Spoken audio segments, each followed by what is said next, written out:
तो गाइस आज का जो शायरी बैटल होने वाला है वो इतिहास में याद रखा जाएगा। ऐसा क्यों? क्योंकि एक तरफ है ईगल जो हिंदी में और दूसरी तरफ है कालू जो अपने बिहारी भाषा में भोजपुरी में शायरी बैटल करेगा। तो बताओ शुरुआत कौन करेगा? मैं। शुरुआत तू करा, खत्म हम करें। शुरुआत तो होगी हमसे ही और तुम लास्ट में बोलोगे कायर हैं हम, और लास्ट तक तुम्हें पता चल जाएगा कि कितने बड़े शायर हैं हम। मैदान में तो उतरा बबुआ, जिनते तो के गाड़ देम, और जाना तरह ना बाबू बस 5-6 मिनट में गड़िया फाड़ देम। कुत्ते तो बस भौंकते रहते हैं, असली शेर तो दहाड़ता है। और मैदान में तो उतरो बेटा, देखते हैं कौन किसकी फाड़ता है।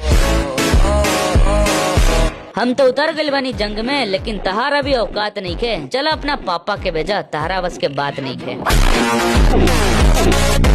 कि मैदान में तो उतर चुके हैं और जंग भी है जारी। और बेटा भूल मत हम ही बिहारी, जो उनकी तहारे जैसन 100 पर पड़ी भारी।